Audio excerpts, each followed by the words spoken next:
hunting trophies into Australia. Thank you, Senator Lindgren. Senator Singh. Thank you, Mr Acting Deputy President. Labor does not support this disallowance motion. Every year, foreign hunters export the carcasses of 665 wild lions from Africa, an average of nearly 2 lions every day. In Zimbabwe, the country where Cecil the lion was killed just last month, hunters exported 49 lion trophies in 2013 alone.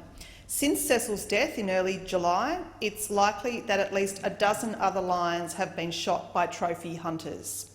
Banning the import and export of lion specimens, implemented following robust public consultation, is an important step towards greater protection of the African lion and is welcomed by Labor. A century ago, there were some 200,000 African lions prowling the savannah.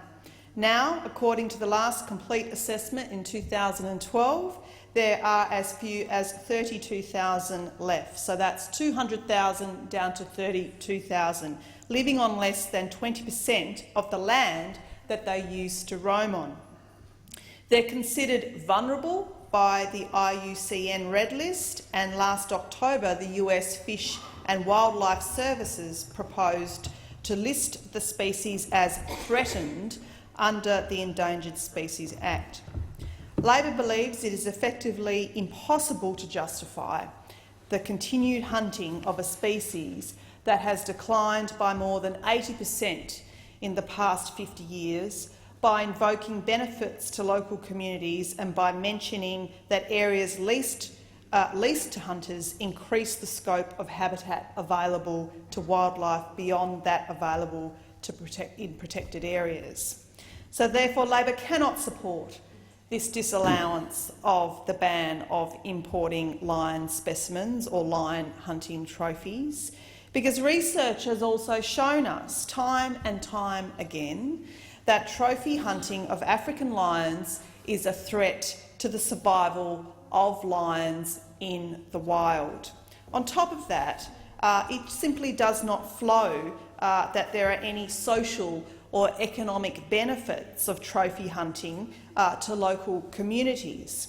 I am aware of awful reports that travelling Australian wildlife volunteers have unwittingly worked in African shelters to help hand-raise lions and other animals, later then used for canned hunting, where relatively tamed animals are lured before the waiting hunters with meat, then shot with rifles or crossbows. Personally, I find the act of hunting for pleasure or trophies unconscionable, and I find it sad that many trophy hunters resort to the default argument that killing animals is good for conservation.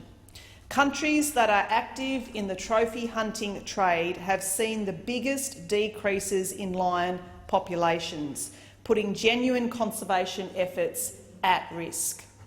Recent studies have shown that areas in which trophy hunting has been permitted by government authorities, lion populations have severely declined in the absence of other threats. Research has also found that the social and economic benefits of trophy hunting do not flow to local communities.